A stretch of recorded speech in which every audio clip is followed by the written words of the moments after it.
Durante a edição do programa de hoje, você pôde conferir uma série de ações do Judiciário voltados ao enfrentamento da violência doméstica e familiar contra a mulher.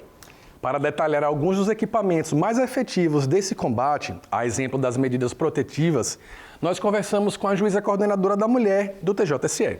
Acompanhe.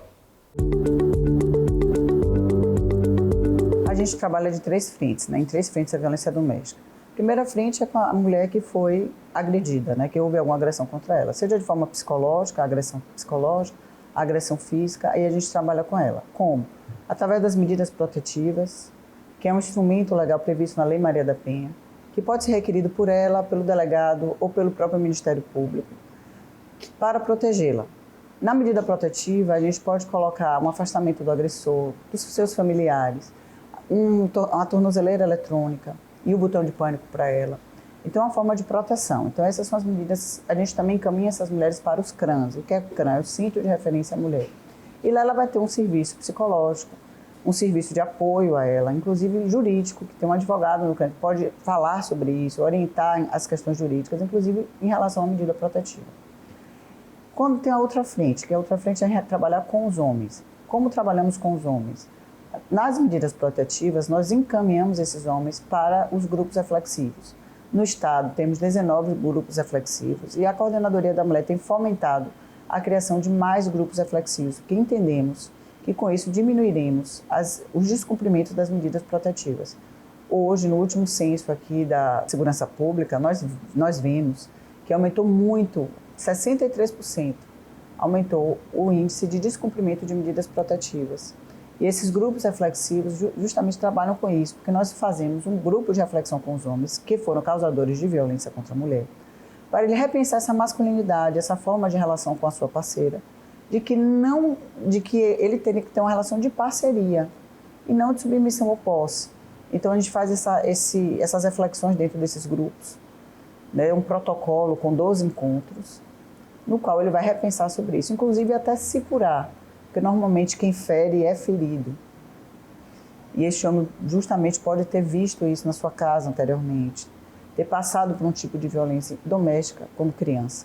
E a outra frente que trabalhamos são as crianças, os adolescentes.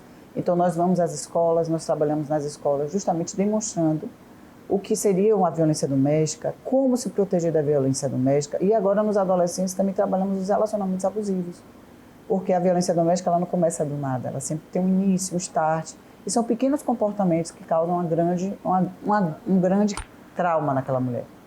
Então, nós trabalhamos isso também. Então, trabalhamos em três frentes. Na mulher, que naquele momento está como vítima. A gente nem gosta muito de usar essa palavra vítima, porque fica parecendo que ela estagnou nessa situação. Ela sofreu uma violência.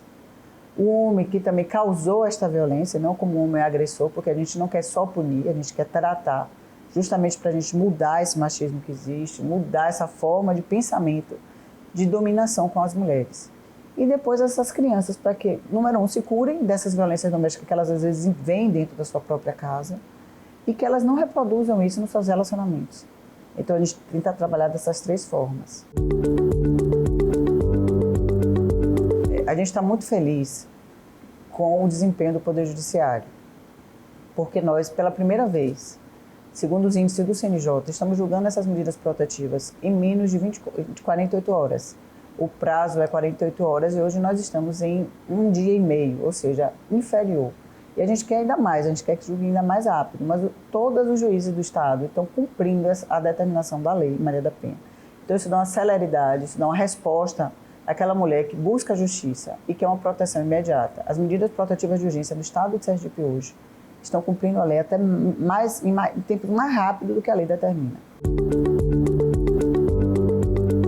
Quando a gente dá uma medida protetiva, se avalia nos lugares que tem a Patrulha Maria da Penha, que também estamos fomentando essa política pública de colocar essas patrulhas Maria da Penha. Não existe nenhum caso de feminicídio de uma mulher acompanhada com a Patrulha Maria da Penha. Então a gente vê que é algo eficaz. Então quando a gente dá uma medida protetiva, é avaliado qual o grau de risco daquela mulher. Ela precisa estar acompanhada. Naqueles que a gente considera mais graves, a gente coloca esse acompanhamento com a Ronda ou a Patrulha Maria da Penha, e essa mulher fica protegida e acompanhada. Então, nós temos uma parceria com o aplicativo SOS Maria da Penha. O SOS Maria da Penha é um aplicativo que serve para qualquer mulher. O homem não pode se cadastrar, mas qualquer mulher pode. Ah, doutora, eu não estou passando por uma violência. Não tem problema. Por que ela é importante? Porque qualquer pessoa com seu celular pode pedir ajuda. Você cadastra 2 guardiões. E esses guardiões, quando você acha que está sofrendo perigo, às vezes no Uber, você acha que o Uber saiu da rota que você pediu, você aciona e vai à localização de você, onde você estiver. E esses guardiões vão ter esse acesso a você e sabem que você está precisando de ajuda.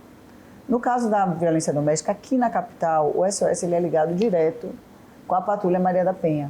Então, quando a mulher aciona aquele SOS, que tem uma medida protetiva, ela aciona o SOS e aí vai direto para a patrulha que de imediato vai de encontro a essa mulher vai ao encontro dessa mulher para poder verificar a situação que ela está sofrendo de insegurança. A Semana pela Paz em Casa é um projeto instituído pelo CNJ. 3 vezes por ano, a gente dá visibilidade e pede celeridade nos processos. A gente dá visibilidade para toda a rede de que a gente precisa combater a violência doméstica, mas, ao mesmo tempo, também nós buscamos nos processos da celeridade. Então, a gente convida os colegas a se debruçar durante essa semana, dando celeridade a esses processos. Aqui na coordenadoria, nós fazemos muitos eventos e buscamos multidisciplinariedade, porque a violência doméstica ela é muito complexa. A gente não trata só no judiciário, a gente tem que ter uma rede toda de proteção e apoio a essas mulheres que sofrem essa violência, nesse enfrentamento. E nós fizemos o FOVID, o Fórum de Violência Doméstica, para justamente discutir essa capilaridade da violência doméstica. Na segunda-feira fizemos o lançamento de um documentário chamado As Três Marias, que trata da vida e ressignificado de 3 mulheres que sofreram violência doméstica e ficaram deficientes físicas por conta dessa violência, tal como Maria da Penha. Na terça e na quarta, nós estamos fazendo capacitação do CRAM, que são centros de referência. Por quê? Porque é importante que essa mulher, quando ela chegue ao CRAM, ela tenha esse apoio, esse acolhimento. As pessoas entendem a sensibilidade do acolhimento na ponta, né? Que a gente vai ser o nosso primeiro atendimento. E essas mulheres precisam ser bem recebidas. Elas precisam entender que elas vão ter esse apoio para que elas busquem mesmo a justiça. Porque é importante que se diga, 70% das mulheres, eu falei hoje inclusive isso, 70% das mulheres que sofrem feminicídio, elas não procuraram o sistema de justiça. Não tem como a gente saber trabalhar e evitar esse crime. Então, o que a gente tem buscado, o que eu tenho buscado conscientizar as pessoas é procurem a justiça, uma medida protetiva. Muita gente diz, mas uma medida protetiva, eu digo, ali é um registro que você está fazendo e a gente pode aumentar a sua proteção. Como assim, doutora? Quando você pede a medida protetiva, a gente já tem um registro. Se ele descumpre, a gente já pode prender ele. Se ele descumpre, a gente pode botar um monitoramento eletrônico. Se for já grave, a gente já pode também colocar um monitoramento eletrônico. Não existe uma gradação. Mas observe, a gente já vai dificultando mais esse acesso a essa mulher e protegendo mais ela. Poxa, se ele já descumpriu, a gente já pode também colocar na Patrulha Maria da Penha. Então, a gente precisa que as mulheres procurem, para que a gente tente ajudar e tirá-la dessa situação de violência.